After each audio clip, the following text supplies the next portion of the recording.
Hello, welcome back to Voice Astra. இன்றைக்கி நம்ம எதை பற்றி பார்க்க போகிறோம்னா, இன்றைக்கி வந்து சாதிச்சவங்க, அந்த இதில் ஏதாவது ஒரு துறையில் வேலை செய்கிறவங்க அப்படி அவங்கள பற்றி பார்க்க போகிறோம். இன்றைக்கி வந்து ஒரு மிருகத்தை பற்றி பார்க்க போகிறோம். எதை பற்றினா ஒரு எலஃபெண்ட் பற்றி. எஸ், ஒரு யானை இருக்குது. அது வந்து நார்மல் காட்டு யானைலாம் கிடையாது, சர்க்கஸில் இருக்கிற ஒரு சாதுவான ஒரு யானை. ஸோ அந்த யானை பற்றின கதை தான் அது.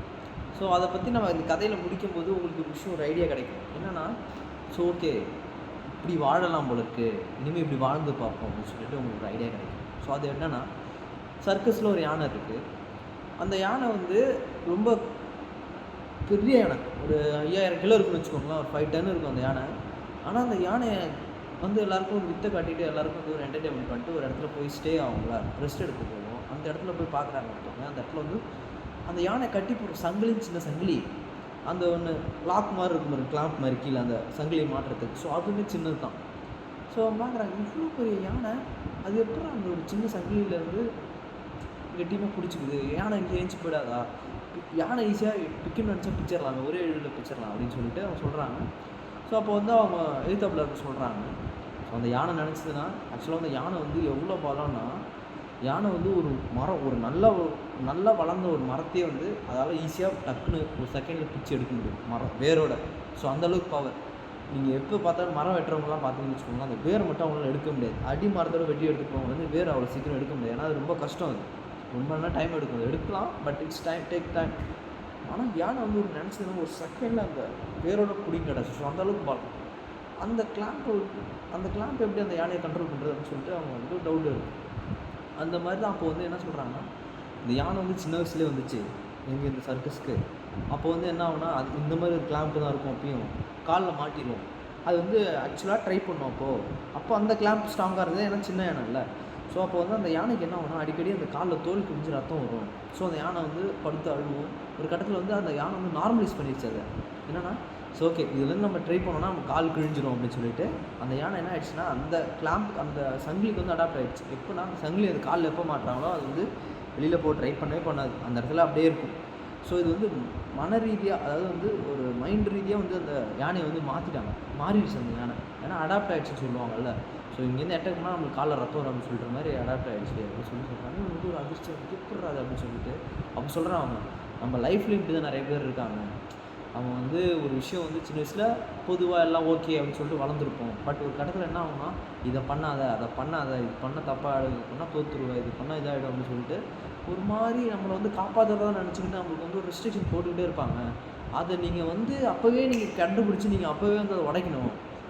எப்படின்னா, இது ஏன் அப்படின்னு சொல்லிட்டு கொஷின் பண்ணுங்கள். நார்மலாக வந்து நல்லது சொன்னாலும் கேட்டுக்கோங்க, கெட்டது சொன்னாலும் கேட்டுக்கோங்க, பட் கொஷின் பண்ணுங்கள், நல்லது சொன்னாலும் கெட்டது சொன்னாலும் அப்படின்னு சொல்கிறாங்க. ஏன்னா நீங்கள் வந்து ஒன்ஸ் அதை யாராவது சொல்லி நீங்கள் அதை கேட்டு அடாப்ட் ஆகிட்டீங்கன்னா, நீங்கள் உங்கள் லைஃப் ஃபுல்லாக அடுத்தவங்களோட சஜஷனுக்கு தான் வெயிட் பண்ணணும். உங்களால் சுய முடிவே எடுக்க முடியாது.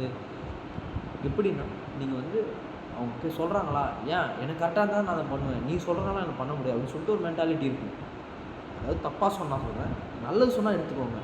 ஸோ அந்த மாதிரி வந்து அந்த யானைக்கிட்ட அவ்வளோ பெரிய ஒரு விஷயம் இருக்குது. ஸோ யானை வந்து அடாப்ட் ஆகிடுச்சு. ஸோ அந்த மாதிரி தான் நம்ம லைஃப்பில் வந்து நிறைய பேர்ட்ட அடாப்ட் ஆகிட்ருக்கோம். அவங்க சொல்கிறத கேட்டுக்கிட்டு, அவங்க சொல்கிறது மட்டுமே கரெக்டு அப்படின்னு நினச்சிக்கிட்டு அப்படி இருக்கும். பட் அப்படி கிடையாது.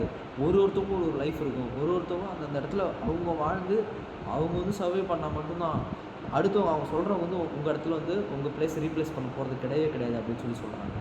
ஸோ இது வந்து கிரிக்கெட்லேயுமே தகும். என்னென்னா, ஒரு இதில் வந்து கேட்குறாங்க, ஒரு இன்டர்வியூவில் வந்து, ஸோ ஏன் வந்து இந்தியன் பிளேயர்ஸ் வந்து பயப்படுறாங்க ஆக்சுவலாக நிறைய இடத்துல. ஏன்னா இப்போ ஃபாரின் பிளேயர்ஸை பார்த்தீங்கன்னா பறந்து ஃபீல் பண்ணுவாங்க. எப்படி பிளேயர்ஸ்லாம் வந்து நினச்சிட்டு பார்க்காத அளவுக்குலாம் ஜம்ப் எல்லாம் கேட்ச் பிடிப்பார், போய் பறந்து விடுவாங்க. நிறைய பேர் அந்த மாதிரி எப்படி பிளேயர்ஸ் மட்டும் இல்லை, நிறைய பிளேயர்ஸ் இருக்காங்க. ஏன் இந்தியன் பிளேயர்ஸ் வந்து அந்த மாதிரி ட்ரை பண்ண மாட்டாங்க அப்படின்னு சொல்லிட்டு கேட்டதுக்கு வந்து ஒரு விஷயம் சொல்கிறாங்க. மோஸ்ட்டாக இந்தியாவில், அதாவது இப்போ கிடையாது, அப்போலாம் வந்து மோஸ்ட்டாக நம்ம கண்ட்ரியில் வந்து கிரவுண்டு எப்படின்னா மோசமாக தான் இருக்கும். ஸோ விளாட்றோன்னா ஆக்சுவலாக கல் முள் எல்லாமே இருக்கும். ஸோ அதெல்லாம் தாண்டி தான் விளாட்றோம். ஸோ அப்போ என்ன பண்ணோன்னா, உளுந்து விளாட்றதுனால அடிக்கடி அவங்களுக்கு அடிப்படும். ஸோ இப்போ ஃபாரின் கிரவுண்ட்லாம் பார்த்தீங்கன்னு வச்சுக்கோங்களேன். ஸோ இப்போ ஃபாரின் கிரவுண்ட்லாம் பார்த்தீங்கன்னா நிறைய புல்தரை இருக்கும், பார்த்தீங்கன்னா க்ரீனியாக. இங்கே அப்படி கிடையாது, எல்லாம் ட்ரை லேண்ட்.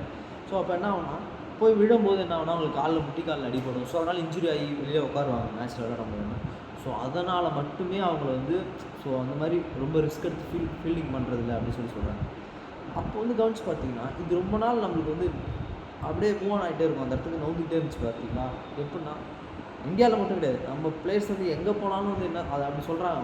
நம்ம பிளேயர்ஸ் வந்து எப்படி எங்கே போனாலுமே அவங்க என்ன சொன்னாங்கன்னா, கீழே விழ மாட்றாங்க. ஏன்னா வந்து அவங்களுக்கு வந்து அந்தளவுக்கு அவங்க மைண்டு ப்ரிப்பேர் ஆகிடுச்சு. நம்ம கீழே வந்து அடிபட்டுரும் அப்படின்னு சொல்லிட்டு அவங்க என்ன பண்ணுறாங்கன்னா, ஸோ ரெண்ட் டேக் ரிஸ்க். அவங்க ஏன்னா மேட்ச்சு ரிஸ்க் ஆகிட்டு அவங்க இன்ஜுரி ஆகிடுச்சுன்னா வெளியில் உட்காந்துருவாங்க, வேறு வழி கிடையாது. ஸோ அந்த ரிஸ்க் அவங்க எடுக்க விரும்பலை.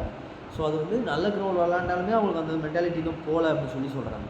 ஸோ கவனிச்சு பார்த்தீங்கன்னா எல்லாமே நம்ம மைண்டு தான். அந்த விஷயத்தை எப்படி மாற்றணும்னா, ஸோ நீங்களே ரெஸ்ட்ரிக்ட் பண்ணிக்காதுங்க யாரோட அட்வைஸ் கேட்டு. நல்ல அட்வைஸ் கொடுத்தா எடுத்துக்கோங்க. நல்ல அட்வைஸ் கொடுத்தாலுமே நீங்கள் உங்களோட மைண்டு எடுத்து அது வந்து இது ஓகேவா, இது நம்மளுக்கு அப்ளை பண்ணால் கரெக்டாக இருக்குமா அப்படின்னு சொல்லிட்டு நீங்கள் வந்து உங்களுக்கு சுய முடிவு எடுங்க. நார்மலாக நீங்கள் வந்து எதுவும் பண்ணிடாதீங்க. யானை மாதிரியே நீங்களும் வந்து ஒரு பலசாலி தான். பட் நிறைய பேர் சஜஷன் கேட்டு நிறைய பேர் தப்பான வழிகாட்டுறதுனால அது வந்து ஒரு சங்கிலியில் வந்து பூட்டப்பட்டிருக்கு. அந்த சங்கிலியை உடைங்க. நீங்கள் வந்து யானையோட முழு பலத்தையும் காட்டுங்க. தேங்க்யூ.